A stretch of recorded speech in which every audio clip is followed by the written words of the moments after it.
c'est enfin l'automne. Enfin, le film, c'est Enfin l'automne. Le film réalisé par Patrick Boivin et Olivier Roberge. C'est à 16 h du Cours-Rollon à la salle des Cours-Verneur. On les retrouve, deux personnes vraiment rencontrées, Olivier Roberge et Patrick Boivin.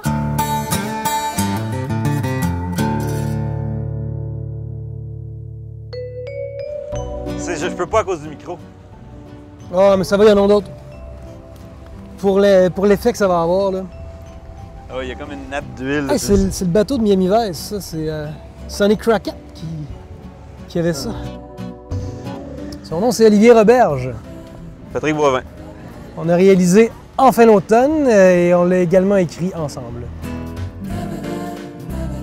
On est venu profiter de ce festival français qui fait tant de place aux Québécois pour venir le présenter. On présente le film en première ici et on va le mettre en ligne simultanément sur YouTube lors de la projection, ce qui fait que ça devient comme une première mondiale. Depuis quelques années, j'ai réussi à créer un statut particulier avec YouTube. Je suis devenu partenaire avec eux. Dans les 3 dernières années, j'ai fait au moins une quinzaine de clips qui ont été viraux, qui m'ont attiré un énorme public. Au départ, on voulait faire le film selon le cheminement classique là, au Canada, c'est-à-dire demander de l'argent aux institutions. On a été refusés malheureusement dans nos demandes de financement.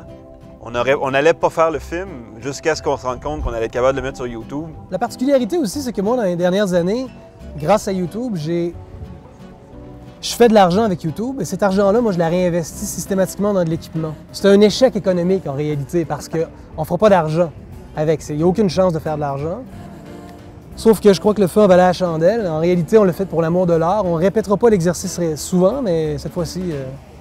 Le film, c'est une espèce de chronique très près de notre réalité sur une relation de couple. C'est une espèce de triangle amoureux qui est un peu particulier, dans lequel il n'y a aucune trahison. La place d'amitié reste super grande. Être à trouver, là, en fait, pour présenter ici, c'est vraiment comme un aboutissement. C'est une récompense, en réalité. Ouais. Une récompense. Oui, eh bien, moi, Vivi, hein, c'est pas un cadeau. Hein. Bon, elle est où encore? Vous avez pas vu Vivi? Ah, la voilà. Bon, et puis après, il y a quoi? Et puis, à 22 h, c'est le fameux Kino Cabaret. Première projection des films écrits, montés, tournés à Trouville ces dernières 24 heures. Et c'est à ne pas louper, t'as compris? C'est à pas louper les Kino Cabaret.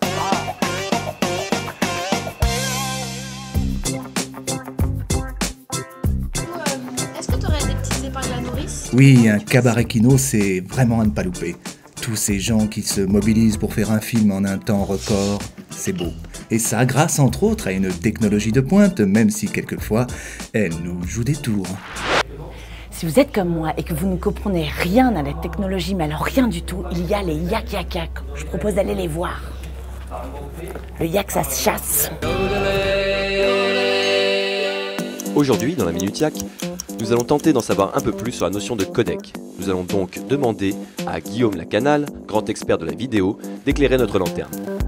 En 2 mots, je vais reprendre un exemple qui m'a été cité hier. Si tu me parles en anglais, j'interprète en français et je peux te reparler en anglais derrière. Voilà. Et il est où le codec là-dedans? Le codec, il est dans ma tête. Alors, c'est plus clair maintenant?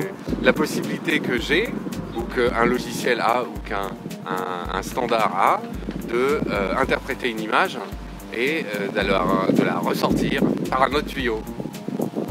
Ok. En gros, tu as de l'eau chaude, tu transformes en eau froide et tu retransformes en eau chaude. C'est ça un codec? C'est un peu ça un codec. Ah ouais? Ouais. Alors qu'on se le dise, voilà une bonne fois pour toutes, je n'aime pas les codecs. Ça au moins, ça le mérite d'être clair. À demain pour une nouvelle Minute Yak. Bon, à demain les yaks. Et Vivi, arrête, fais pas la gueule, j'ai pas dit que tu ressemblais à un yak. Bon, bah, c'est pas ce que je voulais dire, mais c'est vrai que c'est pas facile à comprendre la technologie. Bon, dis-moi, il y a un concert demain? Et demain, outre les courts-métrages à découvrir en compétition, un concert d'une Québécoise venue de Californie. Et ça s'invente pas, à 22 h. On écoute. You can't see in front of the mirror, ring the doorbell, dance with lovers you already knew. C'est bon, hein? Et ben voilà, c'est tout pour aujourd'hui. Enfin, quand je dis c'est tout, c'est déjà beaucoup, non?